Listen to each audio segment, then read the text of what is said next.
সারা দুনিয়ায় দিনের বার্তা করতে প্রচার ও প্রসার, কুরআন হাদিসের আলোকে শোনো বয়ান ভাই আমার।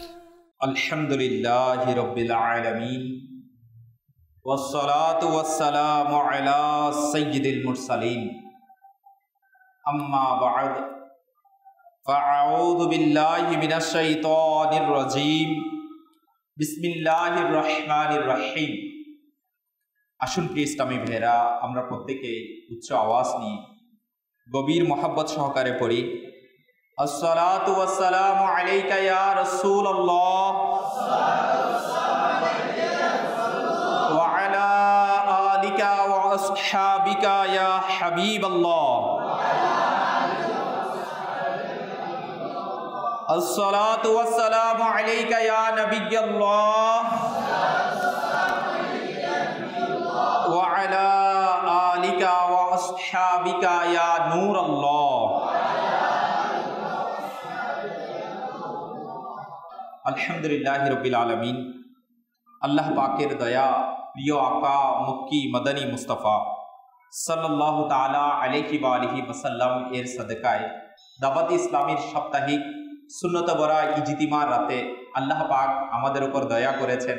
আমরা আল্লাহ পাকের পবিত্রকর মসজিদ শরীফে আসার বসার সুযোগ পেয়েছি। আর আল্লাহ পাকের এটা কোটি কোটি হিসান যে আল্লাহ তাআলা আমাদেরকে ইলমে দ্বীনের বৈঠকে বসার সুযোগ করে দিয়েছেন। তো প্রিয় ইসলামী ভাইরা ও মাদানী চ্যানেলের দর্শক শ্রোতা, আসুন না আমরা কিছু আজকের মুবারক রাতের বরকত হাসিলের নিয়তে ভালো ভালো নিয়ত করে নিই। কেননা হাদিসে মুবারকার মধ্যে প্রিয় আকা মক্কি মদনী মুস্তাফা সাল্লাল্লাহু তাআলা আলাইহি ওয়া আলিহি ওয়াসাল্লাম ইরশাদ ফরমান, আফদালুল আমালি আন-নিয়্যাতুস সাদিকা, অর্থাৎ সত্য নিয়ত এটা সবচেয়ে উত্তম আমল। আলহামদুলিল্লাহ, আমরাও চেষ্টা করি কিছু ভালো ভালো নিয়ত করে নিই আল্লাহ পাক ও তার প্রিয় হাবিব সাল্লাল্লাহু তাআলা আলাইহি ওয়া আলিহি ওয়াসাল্লাম এর সন্তুষ্টি অর্জনের জন্য শুরু থেকে শেষ পর্যন্ত গভীর মনোযোগ সহকারে ইলমে দ্বীনের বয়ানে অংশগ্রহণ করব ইনশাআল্লাহুল করিম। যা কিছু শ্রবণ করব তা স্মরণ রেখে আমল করা এবং অপর ইসলামী ভাইয়ের কাছে নেকির দাওয়াত হিসাবে পৌঁছিয়ে দিই। আল্লাহ পাক যদি দয়া করে ইলমে দ্বীনের বৈঠকে বসা অবস্থায় এদিক সেদিক থাকানো, জমিনের উপর আঙ্গুল দিয়ে খেলা করা, মোবাইল ফোন রিসিভ করা, মেসেজ পাঠ করা, অর্থাৎ বয়ানের মনোযোগ নষ্ট হয়ে যায়, এই ধরনের প্রতিটি কাজ থেকে নিজেকে বাঁচিয়ে রাখে। এবং এটাও নিয়ত করে ইনশাআল্লাহ বয়ানের শেষে আল্লাহ পাক যদি দয়া করে জিকির ইলাহি হবে, আমরা জিকির ইলাহির মধ্যে অংশগ্রহণ করব। আর রব্বুল আলামিনের যদি আরো দয়া হয় ইনশাআল্লাহুল কারীম প্রিয় আকা সাল্লাল্লাহু তাআলা আলাইহি ওয়া আলিহি ওয়াসাল্লাম এর বারগাহে সালাত ও সালাম পেশ করা হবে, আমরা সেখানেও অংশগ্রহণ করব আর মালিকের দরবারে দোয়াও করব। আল্লাহ তাআলা আমাদের প্রত্যেকের আশা বসা বারগাহে ইলাহিতে কবুল আর মঞ্জুর করে নিক। প্রিয় আকা মদিনে ওয়ালে মুস্তাফা, দুনু আলম के दाता सरवारे कायनात সাল্লাল্লাহু তাআলা আলাইহি ওয়া আলিহি ওয়াসাল্লাম এর প্রতি দুরূদ শরীফ পাঠ করার অগণিত অসংখ্য ফজিলত হাদিসে মুবারকা সমূহের মধ্যে বর্ণনা করা হয়েছে। প্রিয় নবী রাসূলে আরবি সাল্লাল্লাহু তাআলা আলাইহি ওয়া আলিহি ওয়াসাল্লাম ইরশাদ করেন, নিশ্চয়ই আল্লাহ পাক একজন ফেরেশতাকে আমার কবরে নিযুক্ত করেছে, যাকে সকল সৃষ্টির আওয়াজ শোনার ক্ষমতা দান করেছেন। অতএব কিয়ামত পর্যন্ত যে আমার প্রতি দুরূদে পাক পাঠ করবে, তবে সে আমাকে ওই ব্যক্তি এবং তার পিতার নাম সহকারে উপস্থাপন করবে আর বলে, অমুকের ছেলে অমুক আপনি সাল্লাল্লাহু তাআলা আলাইহি ওয়া আলিহি ওয়াসাল্লামের প্রতি দুরূদ শরীফ পাঠ করেছেন। প্রিয় ইসলামী ভাইরা, দুরূদ ও সালাম পাঠ করার কেমন বরকত, দুরূদ ও সালাম এর জিকির করার কেমন বরকত, আমার নবীর উপর দুরূদ ও সালাম পাঠ করার কেমন আলিশান মর্যাদা, যে আল্লাহ পাক যে বান্দা দুরূদ ও সালাম পাঠ করবে তার নাম এবং তার পিতার নাম সহকারে ফেরেশতা আমার নবীর দরবারে পেশ। তো আমরা নিয়ত করি ইনশাআল্লাহুল কারীম প্রিয় নবী সাল্লাল্লাহু তাআলা আলাইহি ওয়া আলিহি ওয়াসাল্লামের প্রতি অধিক হারে দরুদ শরীফ পাঠ করব। সাল্লু আলাল হাবিব সাল্লাল্লাহু তাআলা আলা মুহাম্মদ সাল্লাল্লাহু তাআলা আলাইহি ওয়া আলিহি ওয়াসাল্লাম। প্রিয় ইসলামী ভাইরা ও মাদানী চ্যানেলের দর্শক শ্রোতা, আজকে দাওয়াতে ইসলামের সাপ্তাহিক সুন্নাত ওয়া ইজতিমার বয়ানে আমরা শ্রবণ করব উত্তম আমলের বরকত সম্পর্কে। আপনি বলবেন, হ্যাঁ, উত্তম আমল, এখন কোনগুলো উত্তম আমল? উত্তম আমলের বরকত রয়েছে, উত্তম আমলের ফজিলত রয়েছে, উত্তম আমলের রব্বুল আলামিনের দরবার থেকে প্রতিদান রয়েছে, আর উত্তম আমলের বিনিময়ে অনেক আল্লাহ পাকের বান্দা জান্নাত নসিব হয়ে যায়। তো উত্তম আমলের বরকতে অনেক পেরেশানি দূর হয়ে যায়, মুসিবত দূর হয়ে যায়। উত্তম আমলের বরকতের কথাই বাকি বলবো। তো আজ ইনশাআল্লাহুল করিম আজকের বয়ানে আমরা উত্তম আমলের যে বরকত রয়েছে সেই ব্যাপারে শ্রবণ করব, বুজুর্গানে দ্বীনের ঘটনাবলী শ্রবণ করব। আর আল্লাহ পাক যদি দয়া করে আমরাও আমাদের মন মানসিকতা তৈরি করব। কেন? কারণ আল্লাহ ওয়ালারা যদি উত্তম আমল করে নাজাত লাভ করে নেয়, আল্লাহ পাকের নেক বান্দারা যদি উত্তম আমলের বরকতে রবের দরবার থেকে দয়া ও ইহসান হাসিল করতে পারে, তো আমরাও যদি উত্তম আমল করি আমাদেরও তো দয়া মিলবে না? তো আমরা ইনশাআল্লাহুল করিম উত্তম আমল করার জন্য উত্তম আমলের বরকত সম্পর্কে শ্রবণ করি এবং আমরাও আমাদের মন মানসিকতা তৈরি করি যে আমরা ইনশাআল্লাহুল করিম বেশি থেকে বেশি পরিমাণে উত্তম আমল করব, কারণ এটার বরকত রয়েছে না? তো বরকত আছে, তো ইনশাআল্লাহুল করিম এটার জন্য চেষ্টাও করব। প্রিয় ইসলামী ভাইরা, এখন আপনার কাছে প্রশ্ন আসতে পারে, হুজুর উত্তম আমল কোনগুলো? উত্তম আমল করব তো ভালো কথা, এখন উত্তম আমল সম্পর্কে তো জানতে হবে না? কারণ জানবো তো উত্তম আমল করব, এখন জানি না আমি উত্তম আমল কোনটি। আল্লাহ পাকের পানা, তো অনেকেই এটা চিন্তা করে যে আল্লাহ পাকের পানা, হয়তো আমি এটা করব, এটা হয়তো উত্তম আমল হবে। ইসলামী বেরা শরীয়তের অনুমতি নেই, আমি করতেছি উত্তম আমল ভেবে। তো ইসলামী বেরা উত্তম আমল তো এটা হবে যেটা দ্বীন ইসলামের মধ্যে অনুমতি রয়েছে, জায়েজ রয়েছে, এবং যেটা আল্লাহ পাক ও তার প্রিয় হাবিব সাল্লাল্লাহু তাআলা আলাইহি ওয়া আলিহি ওয়াসাল্লামের সন্তুষ্টি অর্জন করার জন্য করা হয়ে থাকে। প্রিয় মাদানী চ্যানেলের দর্শক শ্রোতা, আমরা শ্রবণ করে নিই, নিঃসন্দেহে উত্তম আমলের সংখ্যা অনেক। উত্তম আমল শুধু একটি উত্তম আমল, শুধু এটি উত্তম আমল এমন নয়, বরঞ্চ অসংখ্য পরিমাণে উত্তম আমল রয়েছে। যেমন ইলমে দ্বীন শিখা, আজকে আমরা বয়ানে বসেছি, ইলমে দ্বীন অর্জন করতেছি, এটা উত্তম আমল না? উত্তম আমল কিনা ইলমে দ্বীন শিখা, ইলমে দ্বীনের বয়ানে শামিল হওয়া, উত্তম আমল রয়েছে। আরো বলা হচ্ছে নিয়মিত নামাজ ও রোজা আদায় করা, এটাও উত্তম আমল। দুরুদে পাক পাঠ করার ব্যাপারে কিছুক্ষণ আগে আমি আপনাদেরকে আরজ করেছি। ইসলামী বেরা দুরুদ সালাম পাঠ করা উত্তম আমলের মধ্যে শামিল। আর প্রতিদিন চিন্তা ভাবনা, অর্থাৎ নিজের আমলের হিসাব করা, নিজের আমলের পর্যবেক্ষণ করা, যেভাবে আপনি আপনার নিজের ব্যবসার হিসাব নিকাশ লাগান। তো আজ আমি আপনি গুনাহ বেশি করেছি না নেকি করেছি? আমার দ্বারা কি নেকি বেশি হয়েছে না গুনাহ বেশি হয়ে গেছে? আমি তো আজকে গুনাহ করি নাই, তো আজকে আল্লাহ পাকের নাফরমানির দিকে যাই নাই, তো তো এটা চিন্তা করা, এটার ব্যাপারে যাচাই বাছাই করা, পর্যবেক্ষণ করা, তো ইসলামী বের এটাও উত্তম আমল নেকির ব্যাপারে। আর উত্তম চরিত্র, যদি কারো আচরণ ভালো হয়ে যায়, ইসলামী বেরা গুড বিহেভিয়ার যদি কারো কাছে থাকে, তো ইসলামী বেরা আর উত্তম আখলাক যদি কেউ, ভালো আচরণ যদি কেউ দেখায়, তাহলে এই উত্তম চরিত্র এটাও আল্লাহু আকবার উত্তম আমলের মধ্যে শামিল। তাকওয়া, পরহেজগারিতা অবলম্বন করা, সাদকা ও খৈরাত করা, পিতামাতার আনুগত্য করা, আত্মীয় স্বজনের সাথে সৎ ব্যবহার করা, বড়দের আদব করা, ছোটদেরকে স্নেহ করা। ইসলামী বেরা প্রাপ্তবয়স্কদের মাদ্রাসাতুল মদিনায় কোরআনে পাক শিখার জন্য এডমিশন নিয়ে নেওয়া, ভর্তি হয়ে যাওয়া, কোরআনে পাক ইসলামী ভাইরা শিখানোর কাজে লেগে যাওয়া, যেভাবে আজকে সাপ্তাহিক সুন্নাত ওয়া ইজতিমায় এসেছি, এটা উত্তম আমলের মধ্যে শামিল। মাদানী মুযাকারায় অংশগ্রহণ করা, মাদানী কাফেলার মুসাফির হওয়া, কাউকে নেকির দাওয়াত দেওয়া, কাউকে ভালো কাজের প্রতি আহ্বান করা, নেকির প্রতি উৎসাহ দেওয়া, এটাও উত্তম আমলের মধ্যে শামিল।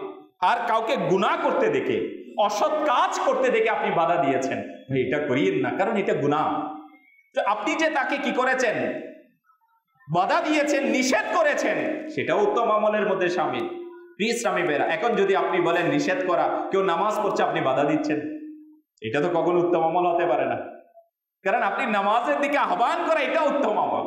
নামাজ পড়ার ক্ষেত্রে কেউ নামাজ পড়তেছে, আপনি ফ্যান চালিয়ে দিয়েছেন, উত্তম আমল, সওয়াব মিলবে। আর কেউ নামাজ পড়তেছে, আপনি কি করে দিয়েছেন? ফ্যান বন্ধ করে দিয়েছেন। ইসলামী বেড়ে এটা উত্তম আমল নয়।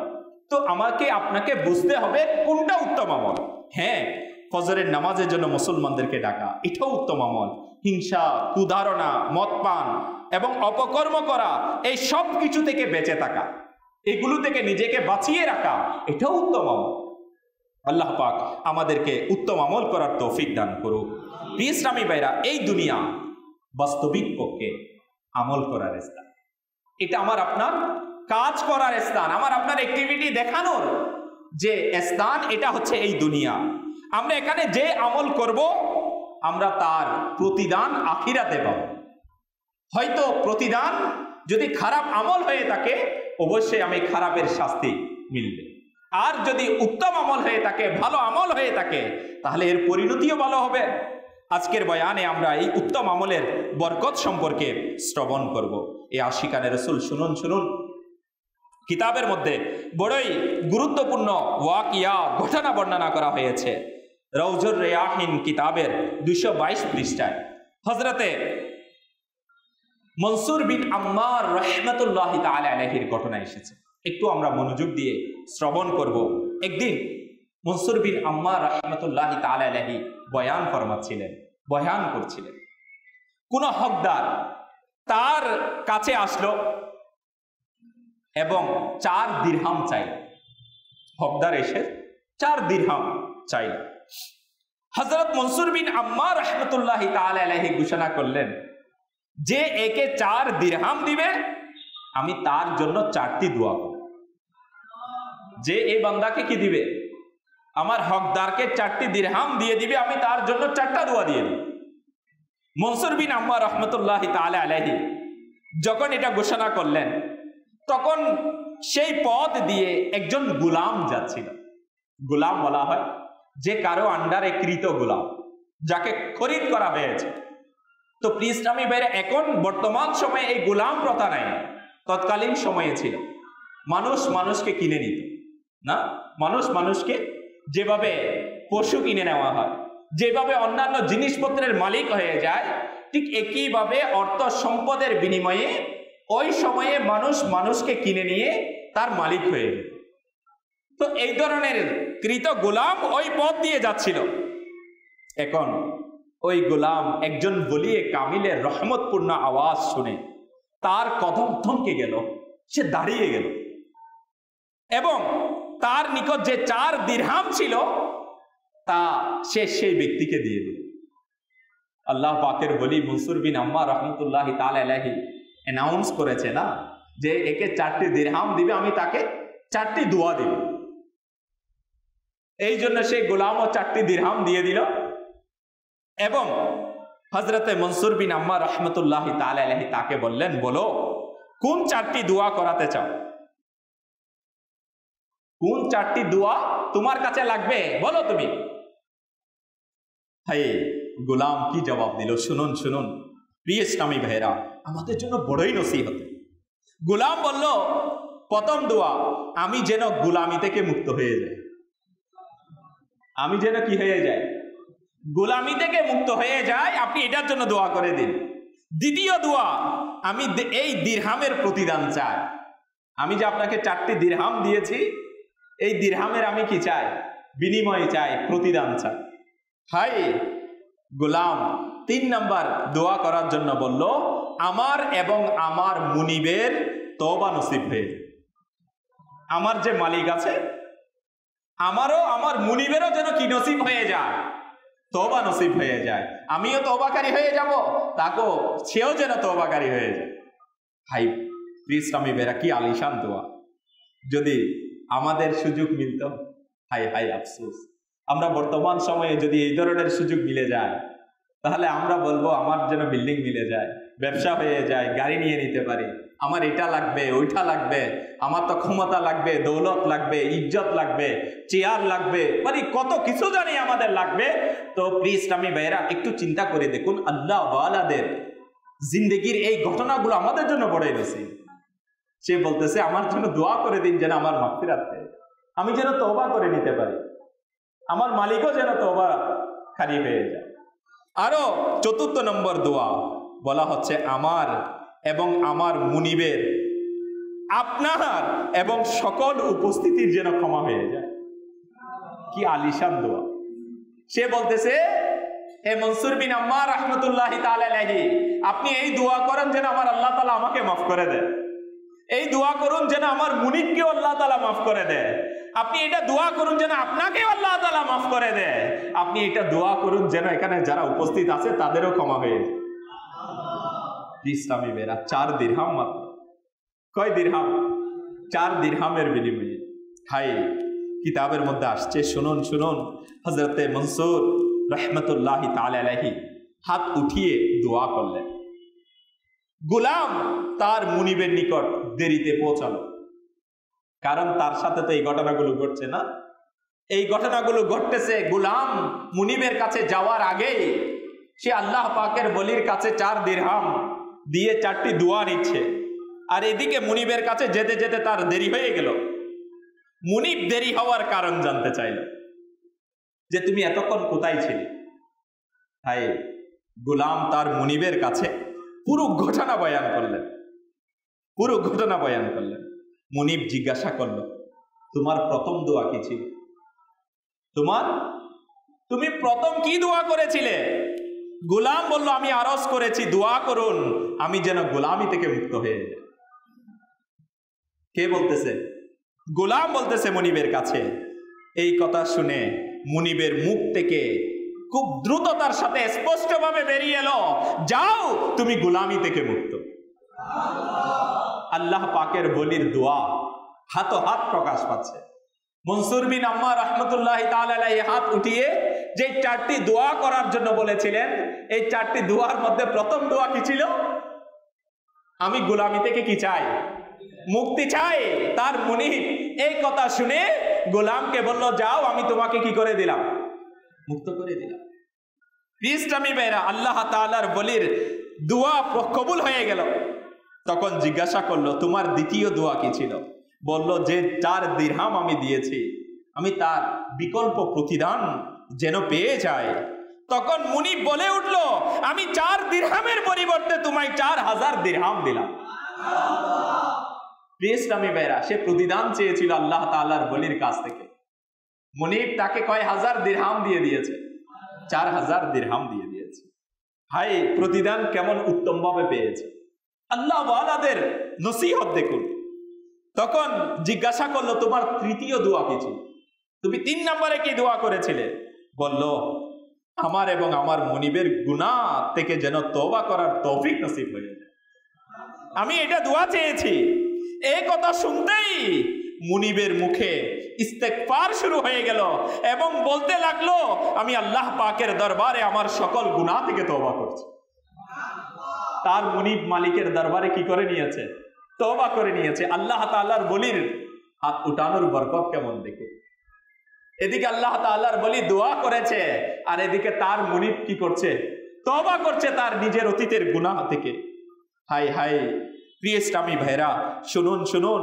অতঃপর বলল, তুমি 4র্থ দোয়া কি ছিল? তুমি 4 নম্বর কি দোয়া করেছ?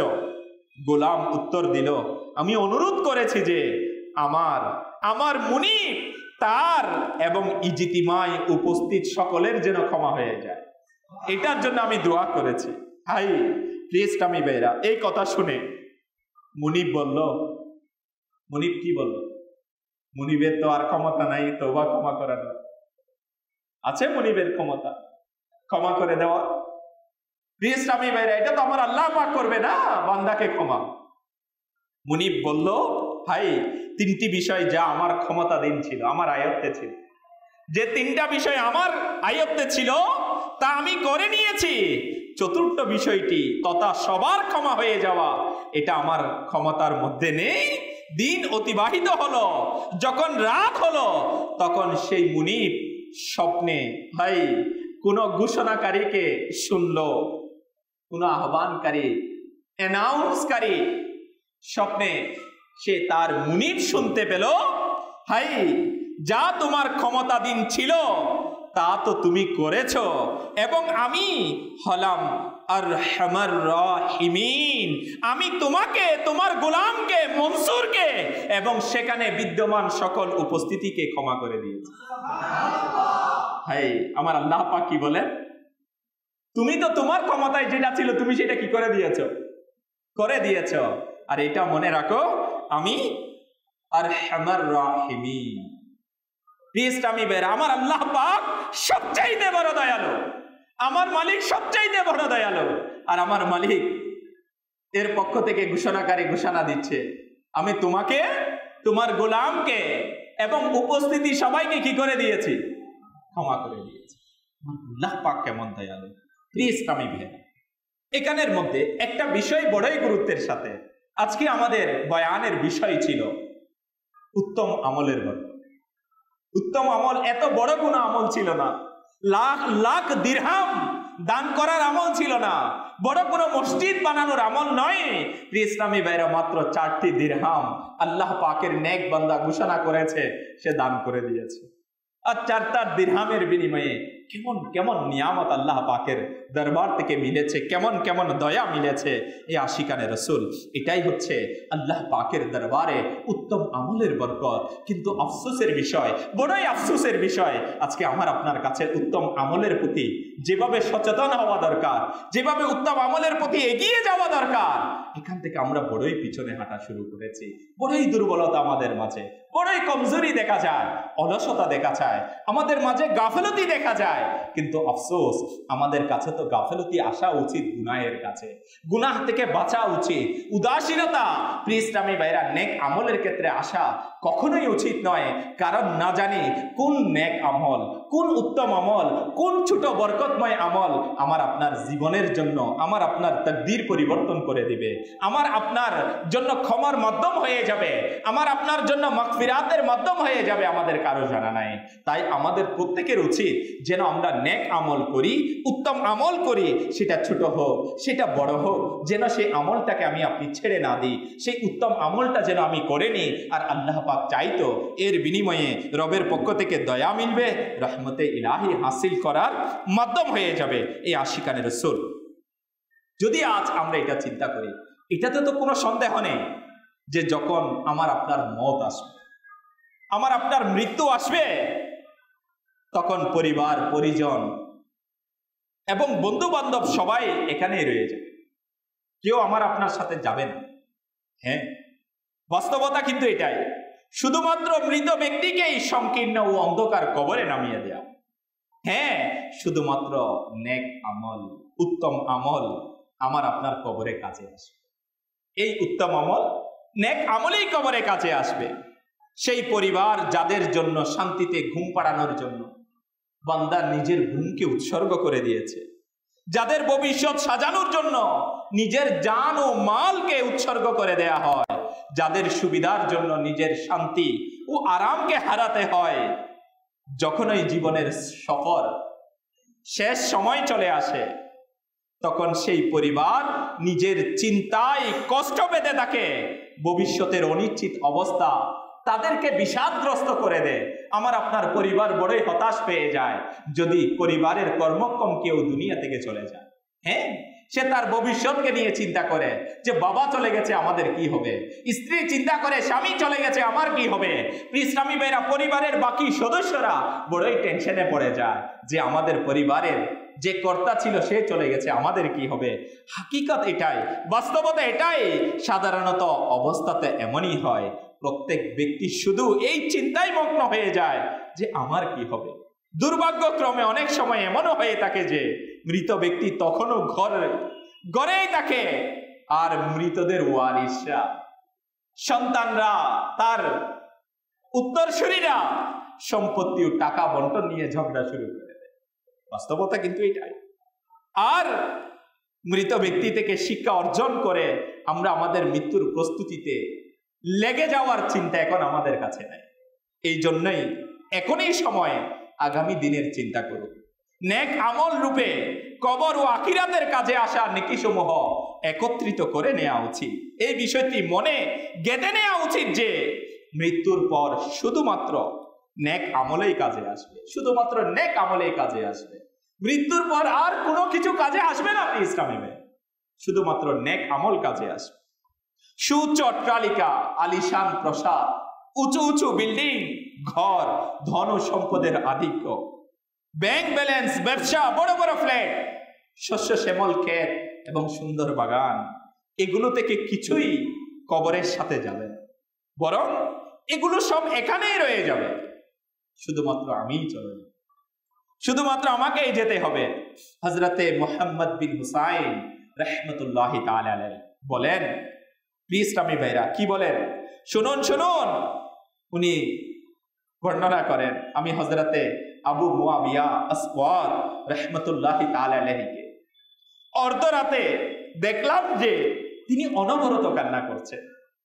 হযরত মুহাম্মদ বিন হুসাইন রাহমাতুল্লাহি তাআলা আলাইহি বয়ান দিচ্ছেন, আমি হযরত আবু মুআবিয়া আসওয়াদ রাহমাতুল্লাহি তাআলা আলাইহিকে দেখলাম যে তিনি অর্ধরাতে মধ্যরাতে অনবরত কান্না করছেন এবং তার মুবারক মুখে এই উপদেশমূলক বাক্য অব্যাহত ছিল।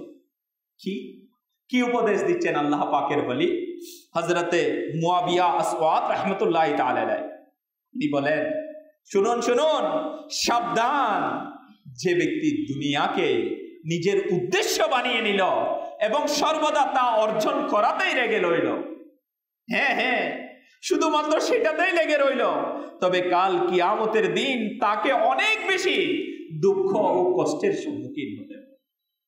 আল্লাহ পাকের বলি জবান দিয়ে উপদেশের বাণী ইরশাদ ফরমাচ্ছেন, সাবধান সাবধান, যে ব্যক্তি শুধু দুনিয়াকেই উদ্দেশ্য বানিয়ে নিয়েছে, তাহলে তাকে আখিরাতে, তাকে কিয়ামতের দিন বড়ই বেশি দুঃখ পেতে হবে, বড় বেশি দুঃখের সম্মুখীন হতে হবে।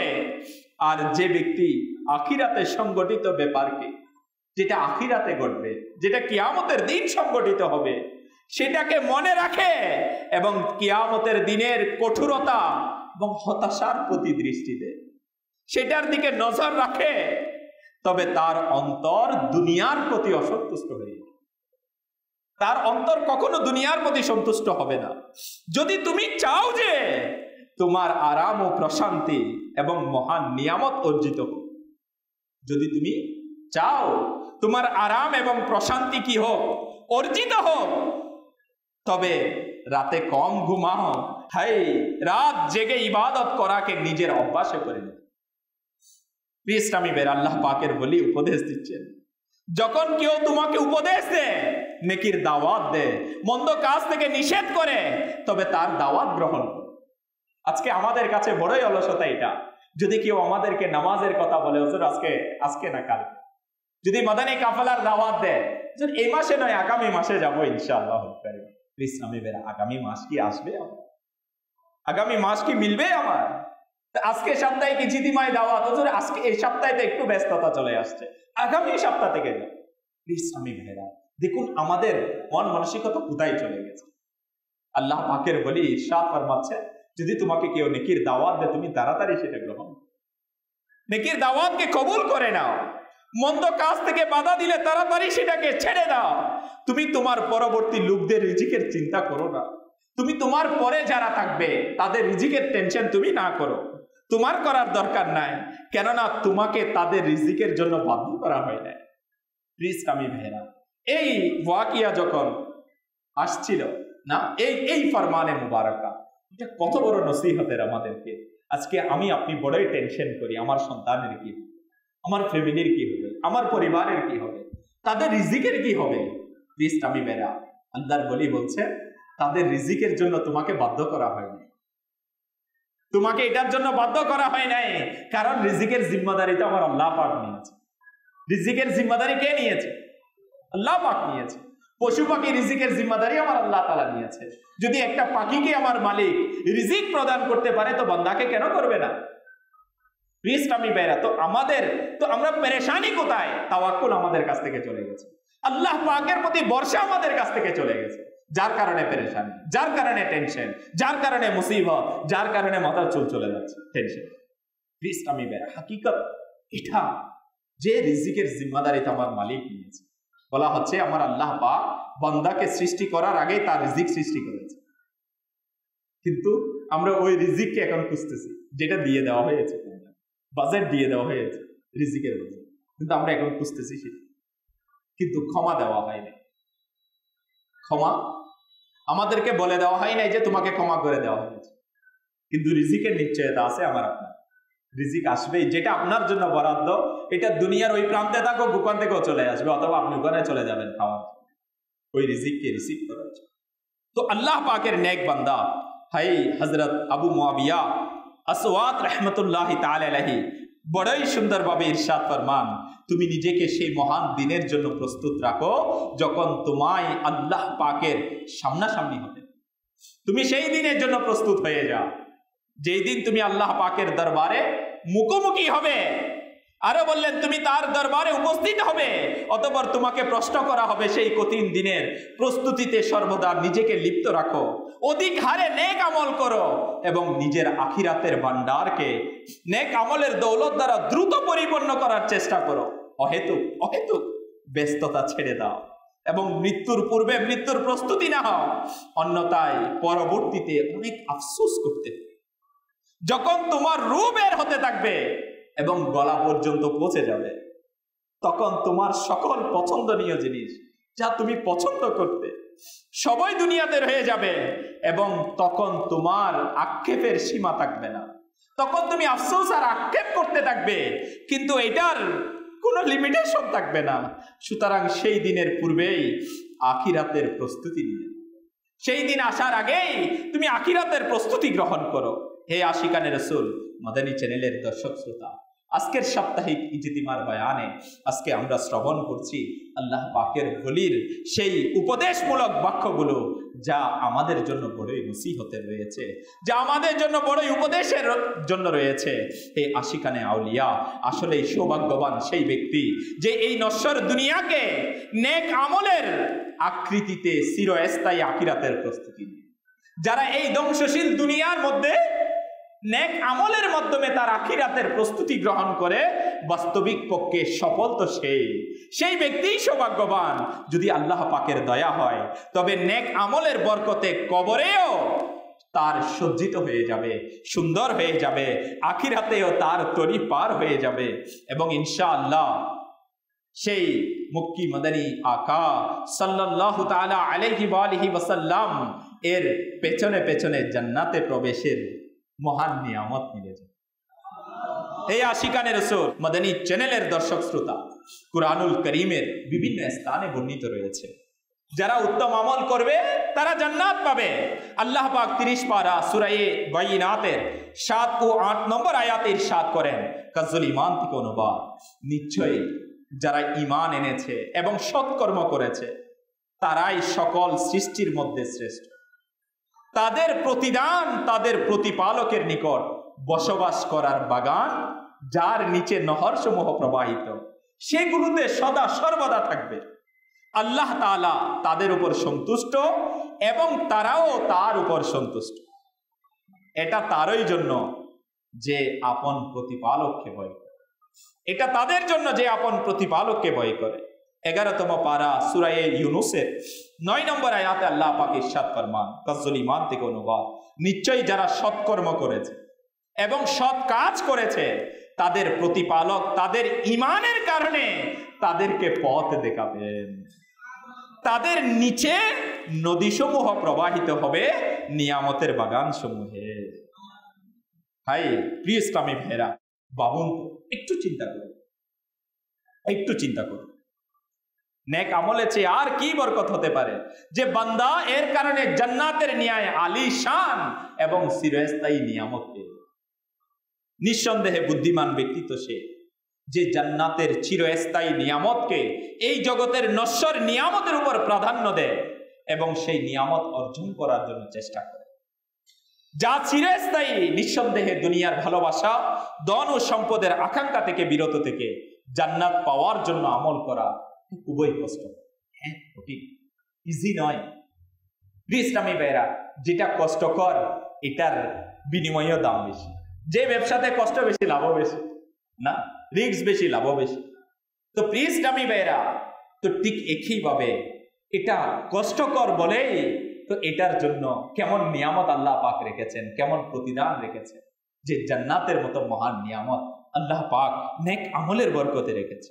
হ্যাঁ হ্যাঁ, একে এভাবে বুঝে নিন প্রিয় ইসলামী ভাইরা, যদি কারোর সামনে একটি 100 টাকার নোট রাখা হয় আর তার পাশে 1 লক্ষ টাকার নোটের ভান্ডিলও রাখা হয়, অতঃপর এই দুটির মধ্যে যে কোনো একটি নেয়ার অধিকার দেয়া হয়, তবে নিঃসন্দেহে সে 1 লক্ষ টাকার বান্ডিল আগে নিয়ে নিবে। বলবে দুইটা থেকে কোনটা নিবে? এই 1 লক্ষ টাকারটাই আগে নিবে। প্রিয় ইসলামী ভাইরা, হ্যাঁ একেবারে অনুরূপ ভাবে দুনিয়া এবং যা কিছু এতে রয়েছে তার তুলনা 100 টাকার নোটের মতো। বলা হচ্ছে দুনিয়া এবং দুনিয়ার মধ্যে যা কিছু আছে এটা বোঝার জন্য বলা হয়েছে, একটা উদাহরণ দেওয়া হয়েছে যে এটা 100 টাকার নোটের মতো। হ্যাঁ, আর আখিরাতে অর্জিত উপকার এবং জান্নাতে অর্জিত নিয়ামত তো এমন যার কোনো মূল্যই হতে পারে না, যার কোনো দামেই হতে পারে না। 1 লক্ষ টাকা কি দাম প্রিয় ইসলামী ভাইয়েরা, এটার কোনো মূল্যই হতে পারে না। জান্নাত অর্জিত নিয়ামত তো এমন যার কোনো মূল্যই কেউ দিতে পারবে না, কেননা জান্নাতের স্থায়ী নিয়ামতের সাথে দুনিয়ার অস্থায়ী নিয়ামতের কোনো তুলনা হয়, কোনো তুলনা। আসুন আমরা জান্নাতের বাহার কেমন, জান্নাতের লুপ্ত দেখাচ্ছে না, জান্নাতটা কেমনই আছে। প্রিয় ইসলামী ভাইয়েরা, তিরমিজি শরীফের মধ্যে আসছে, যদি জান্নাতের নখ বরাবর জিনিস, যেটা জান্নাতের মধ্যে আছে এরকম কোন নখ বরাবর জিনিসও দুনিয়ায় প্রকাশ হয়ে যায়, তবে আসমান ও জমিন তাতে পূর্ণ হয়ে যায়। জান্নাতে যা আছে এর যদি নখ বরাবর, যেটা বলে না নখ আছে না আমাদের, নখ বরাবর মানে ছোট জিনিস আর কি, এটাও যদি দুনিয়ায় কি হয় প্রকাশ পায়, বলা হচ্ছে আসমান ও জমিন পরিপূর্ণ হয়ে যাবে এটাতে। কেমন নিয়ম! হ্যাঁ, জান্নাতের দেওয়ালগুলো স্বর্ণ ও রূপার ইট এবং মূষকের আস্তরণ দ্বারা নির্মিত। জান্নাতে 4টি নদী আছে, একটি পানির নদী, দ্বিতীয়টি দুধের নদী, তৃতীয়টি মধুর নদী। মধু না, মধু চিনি না প্রিয় ইসলামী ভাইরা, বড়ই মিষ্টি। বলা হচ্ছে চতুর্থটি শরাবের নদী। অতঃপর এগুলো থেকে নদী বের হয়ে প্রত্যেকের স্থানে যাচ্ছে। নদীগুলোর এক পাশ মুক্তার, অপর পাশ ইয়াকুতে। এই নদীগুলোর মাটি মূষকের। কেমন নিয়ামত আল্লাহ পাক জান্নাতে রেখেছে। আরো বলতেছে জান্নাতে সর্বপ্রকার সুস্বাদু খাবার থাকবে, যা চাইবে সাথে সাথেই তার সামনে বিদ্যমান থাকবে। যদি কোনো পাখি দেখে এর মাংস খেতে ইচ্ছা করে, তবে তখনই সেটা বুনা হয়ে যাবে এবং নিকটে এসে চলে আসবে। ইসলামী ভাইরা, যদি পানি ইত্যাদির ইচ্ছা হয়, তবে পানির পাত্র স্বয়ং হাতে এসে যাবে। তাতে সঠিক পরিমাণে পানি, দুধ, অমীয় সুধা, মধু এতটুকু থাকবে যে না চাহিদা থেকে 1 বিন্দু কম হবে না বেশি হবে। যতটুকু আপনার প্রয়োজন ততটুকু আপনার কাছে চলে আসবে। ইসলামী ভাইরা, হাই জান্নাতি নিয়ম। পান করার পর সেই পাত্র স্বয়ং যেখান থেকে এসেছিল সেখানে চলে।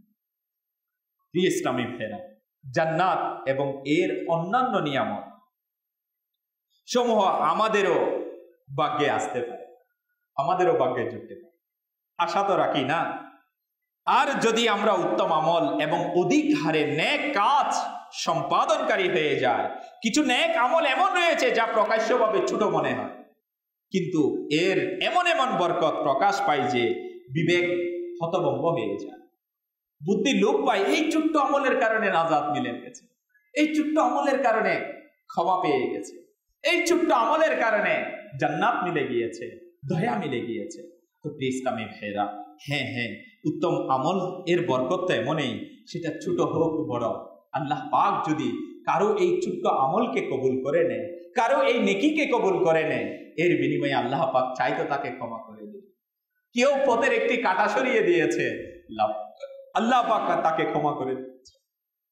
এমনও এসেছে কেউ 60টি হজ, কিতাবের মধ্যে এসেছে 60টি হজ নিয়ে উঠেছে, বলা হচ্ছে একটাও কবুল হয়নি। ইসলামী ভাইরা, একটু চিন্তা করে দেখুন, বলা হচ্ছে অসংখ্য দিরহাম সদকা করেছে। হ্যাঁ, অসংখ্য দিরহাম সদকা করেছে, বলা হচ্ছে একটি দিরহামও কবুল হয় নাই। হ্যাঁ, একটি দিরহামও কবুল হয়। প্রিয় ইসলামী ভাইয়েরা, একটু চিন্তা করে দেখি, যেখানে 1000 দিরহাম দান করার পর একটি দিরহামও কবুল হয় নাই, 60টি হজ করার পরেও একটি হজও কবুল হয় নাই, কিন্তু একটি কাটা রাস্তা থেকে সরিয়ে দেওয়ার কারণে আল্লাহ পাক তাকে ক্ষমা করে। ইসলামী ভাইয়েরা, কখন আমরা আমাদের চিন্তার মধ্যে, আমাদের টেনশনের মধ্যে এটা আসবে যে আমি নেকি করব, আমি ইবাদত করব, আমি নেকির পরিবেশে লাগবো, আমি গুনাহ থেকে বাঁচবো, হাকিকত কিন্তু এই টেনশন তো আমাদের কাছে, এটা আমাদের জন্য বড়ই আফসোস। ইসলামী ভাইয়েরা, দাওয়াতে ইসলামী কিবলা শেখে তরিকত আমির আহলে সুন্নাত হযরত আল্লামা আবু বিলাল মুহাম্মদ ইলিয়াস আত্তার কাদেরী দামাত বারকাতুল আলিয়া আমাদেরকে এই দ্বীনের পরিবেশ দিয়েছে এই জন্য যেন আমরা এই দ্বীনের পরিবেশের মধ্যে উত্তম আমলগুলোর বরকত জানতে পারি এবং আমাদের মাঝে উৎসাহ আছে, আমি উত্তম আমল, কেন আমি গুনাহের আমল করব। তো এই পরিবেশটা দাওয়াত ইসলামী দিয়েছে। যদি আজকে চিন্তা করি ইসলামী ভাইয়েরা, 1 ঘন্টা 2 ঘন্টা আল্লাহ পাকের ঘর মসজিদ শরীফে বসা, এটা কত বড় উত্তম।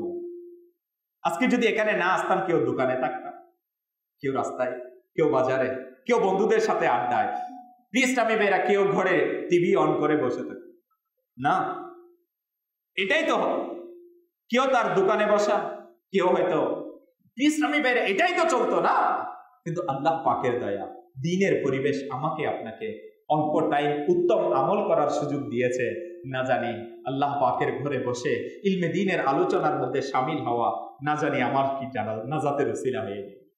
যদি আল্লাহ পাক এটা কবুল করে নেন, এই আল্লাহ আমি তোমার ঘরের মধ্যে বসেছি, তোমার দ্বীনের ইলম তালাশ করার জন্য বসেছিলাম, বলে এটার উসিলাই তো মাফ করে। এই প্রিয় ইসলামী ভাইয়েরা, হ্যাঁ, ইলমে দ্বীন অর্জন করার অনেক বলা হচ্ছে, ইলমে দ্বীন শিকাকালীন সময়ে, তালাশকারী সময়ে যদি কেউ মৃত্যুবরণ করে, বলা হচ্ছে সে শহীদের মতো। আল্লাহ পাক এর কেমন দয়া, কেমন বরকত। আমল বেশি দামি নয়, বেশি বড় নয়, ছোট আমল বরকত। তো দাওয়াতে ইসলামী চাই আমরাও নেক আমলের মধ্যে নিজেকে করি, উত্তম আমল করার অভ্যাস করি। হ্যাঁ, উত্তম আমল আমরা যদি করতে চাই, আমরা যদি সেটাকে নিজের মধ্যে নিয়ে আসতে চাই, আলহামদুলিল্লাহ দাওয়াত ইসলামী ব্যবস্থা করে দিয়েছে 12 দিনই কাজ, নেকির দাওয়াত দেওয়া, অপরকে গুনাহ থেকে বাঁচানো। আপনি বলবেন হুজুর, আরেকজনকে দাওয়াত দিলে এখানে আমার কি ফায়দা? প্রিয় ইসলামী ভাইয়ের, আরেকজনকে দাওয়াত দিলে এখানে আমারই সবচেয়ে বড় ফায়দা, কারণ আমি জানি না আমার নামাজ কবুল হয়েছে কিনা, কিন্তু আমার কারণে যদি কেউ নামাজে চলে আসে, হয়তো এর উসিলাই তো আমি মাগফিরাত পেয়ে যাই, এর উসিলাই তো আমার ক্ষমা হয়ে যেতে পারে না। কাউকে মাদানী কাফেলায় নিয়ে গেলে আমার কি লাভ? প্রিয় ইসলামী ভাইয়েরা, জানি না আমার আমল মকবুল কিনা, যদি কেউ মাদানী কাফেলায় গিয়ে নেককার হয়ে গেছে, আমি তো সওয়াব পাবো না। এই আশিকানে রাসূল দাওয়াত ইসলামী এটাই চায়। তো আমি আপনার কাছেও দাওয়াত পেশ করব, আমরা যারা কুমিল্লার মধ্যে আশিকানে রাসূল আছি, ইসলামী ভাইয়েরা, আমাদের অভ্যাসের মধ্যে আমরা নিয়ে নিই ইসলামায় আসা। হুজুর ইনশাআল্লাহ নেক আমল করার জন্য আমিও অপর মুসলমানদেরকে রাজি, দাওয়াত দিতে রাজি। আমিও কোরআনে পাক শিখানো দাওয়াত ইসলামের একটি অনেক বড় মহৎ কাজ, নিজে কোরআন শিখা আর একজনকে শেখানো। তো এখানে আমরা যারা আছি, অনেকেই আমরা এখনো কোরআনে পাক ভালোভাবে জানি না, অনেকেই জানি না। ইসলামী ভাইরা ভালো করে পড়তে পারি না, পড়াবো তো দূরের কথা। তো আমি আপনাদের কাছে অনুরোধ করব, দাওয়াত ইসলামীর জিম্মাদারের সাথে কথা বলি, হুজুর আমাকে কোরআন শিখার ব্যবস্থা করে দেন। যেখানে যেতে বলে যায় কোরআন শিখে নিই, কারণ এটা আমার জন্য ফরজ করা হয়েছে। তো আলহামদুলিল্লাহ, এখানেও মাদ্রাসাতুল মদিনা বালিগান প্রাপ্তবয়স্কদের কোরআন শিক্ষা কোর্স, যদি আপনারা সবাই ইনশাআল্লাহ রেডি হন, আমরা পড়ব ডেলি আধা ঘন্টা 1 ঘন্টা টাইম দিই না, 40 মিনিট টাইম দিই না, ইলমে দ্বীন শিখি। আল্লাহ পাক আমাদের সবাইকে করার তৌফিক দান করুন। আর দাওয়াত ইসলামী আপনাকে এটাও বলে, আসুন না আমরা আল্লাহ পাকের রাস্তার মুসাফির হয়ে যাই, মাদানী কাফেলার সফরকারী ইনশাআল্লাহুল কারীম। এটা কেমন উত্তম আমল, মাদানী কাফেলার মুসাফির আল্লাহ পাকের রাস্তায়।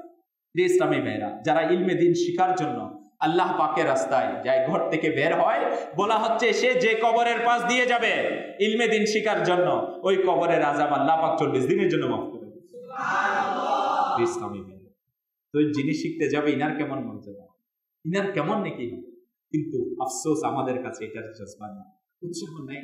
আজকে আমাদের কাছে গুনাহের জজবা আছে, আজকে আড্ডা। ইসলামী ভাইরা কেমন কেমন চলতেছে ফিতনা ফাসাদ।